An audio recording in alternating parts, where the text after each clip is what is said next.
Hi, everybody. Okay, this is my first live video feed. So, this is kind of a vulnerable moment and also very exciting.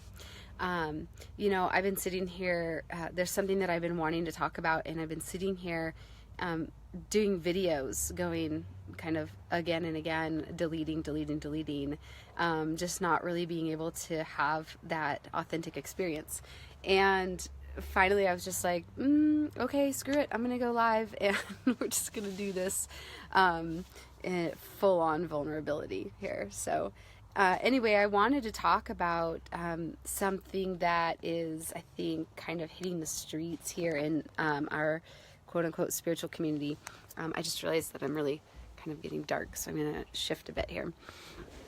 And it has to do with positive affirmations and why I feel like positive affirmations don't work. And I think that I'm not the only one catching on to this. I feel like a lot of people are like really starting to tune in here to this. And on some level they do work, on a superficial level. But why I don't think that they really work is that I feel like it's actually a form of conditioning that we're putting on top. We're putting this layer of conditioning over how we really feel and where we're really at. And there's a level of us not being able to accept where we're at, of not being able to allow ourselves to be where we're at. There's obviously some stigma around us being where we're at and how we feel, and some idea that we have to change it. There's a lot just in that by itself that we could go into. But as far as things like positive affirmations, or even like what do you call it, the law of attraction, just watching how much pressure we put on ourselves to change and to have a different experience, and that it's not okay to have the experience that we're having, the one that we're already having, and some stigmas around being negative, that sorry, I'm not used to things flashing up on my screen while I'm doing this. For those of you just tuning in, this is my first live video, so this is like maiden voyage here. So anyway, what I'm talking about is why positive affirmations don't work, and the law of attraction, and how we can be actually repressing our true authentic feelings. And this is actually coming from a place where we feel like it's not okay to have our authentic experience. Okay, there's a lot of judgment around people who are negative, not to be negative. Like it's not okay to be worried. It's not okay to be afraid that you're not going to get what you want, or just be in a bad mood for a day. There's people that will judge that, and I think it's interesting how some you can kind of look at that as like being negative about being negative. And so anyways, this all leads to this big stigma around we need to change the way we feel. And, we need to change our experience. We need to change the way we feel. And this is how we're going to do it. We're going to do it by creating this program that we're going to put over all of our negative feelings, and, convince, work the program, work it, effort it until we finally believe it. And it's a very superficial thing that can work like as a Band-Aid, but it's all there on top. And the truth is, the bad news is that all those feelings are still there. Everything that you're trying to change, it's still there. These are still parts of you. There's nothing wrong with, if you're feeling negative, or if you're afraid, or if you're worried, or you're whatever, any experience that you have, any human experience, there's nothing wrong with that. And generally, these are little parts of us, little voices of us that are trying to speak up and say, they have something to share. And when we go straight to these positive affirmations, and, it's kind of like if any of you have kids, You know, if you have like a 3-year-old and your 3-year-old's feeling something, if you've ever tried to distract them or you've tried to change their mind about something, 5 minutes later, they're like right back. You know, they haven't forgotten. They still feel that way and they want their feelings to be acknowledged. Well, that's what's happening inside of us, you know. We're trying to push these feelings away, and these feelings they're coming up, and they're going to keep coming up. And the truth is that they're not really going to go anywhere. They're not going to go away.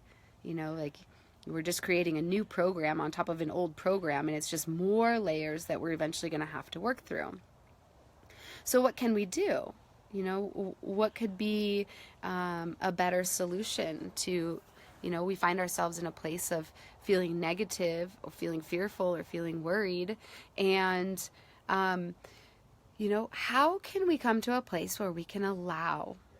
How can we allow our authentic experience? How can we allow it and at the same time walk that razor's edge to where we're allowing it to happen without getting sucked into it?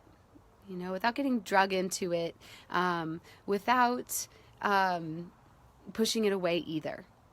You know, how can we find a place where we can make peace with our authentic experience? How can we see where we're at? Oh, look, you know, this is my attitude right now. Well, okay, this is my attitude right now. There's actually a place where I can make peace with that in a way that feels actually very positive. You know, that's kind of the irony of it. How can I get positive about my negative experience? You know, and that happens naturally just by allowing your experience to be there, by kind of giving yourself permission to have the experience, forgiving yourself for being human, having compassion for those parts of you that want to have a voice. You know, there's this when you find that razor's edge, when you find that place where you're neither trying to repress it, and nor are you trying to react to it, you know, you're not trying to cover it up, you're not trying to change it, you're just allowing it. The feeling of freedom that comes in this is extraordinary, and it can happen in an instant, and it doesn't need a year of or 100 positive affirmations a day, you know, where all that's really trying to happen is that voice in you wants to be heard. And if you can just stop and listen to it and allow it and say, okay, I surrender, and I'm going to allow this experience to be there, and I'm not going to change it, and I'm going to make peace with it because it's just what's happening, and it's not me, and it's not a bad thing. It doesn't define me. I'm not always going to feel this way. It's okay. When we can really find that space and allow that space, the positivity that will come through you will blow your mind. And the thing is that positivity is an authentic experience. You know, it's actually really coming through you. And that's where real change can happen. You know, that's where that part of you inside that was trying to speak, that negative part of you can go, thank you. Thank you for hearing me. Thank you for giving me a chance to just be. Thank you for not pushing me away. You know, you imagine how a child would feel if you just kept trying to push them away and you didn't want to hear them and didn't want to hear their feelings, you know, and finally you listen to them, and what do? You know, they move on. They go do something else. They let it go, you know, and that's what will happen for you too, when you can just be there and be present, be with yourself through that experience, whatever it is. And, you know, don't listen to all the, you know, the ideas out there, and the judgments or the pressure that you need to be different from who you are right now. And that's really what it's all about. And I just wanted to speak on that because this is what I do in my work with people is, you know, how do we have the authentic human experience, and how can we give ourselves permission to be ourselves? Who are we? How do we be ourselves? And how do we find freedom in that? Because the truth is that's liberation. When you can really be yourself, you know, we can really be yourself no matter what it is, without feeling like there's anything wrong with you. That is going to be true liberation. And that path of liberation is not as hard as people think. So my battery's going to die, so I'm going to sign off for now. Thanks for being there for my first live post, and love you guys. Bye-bye.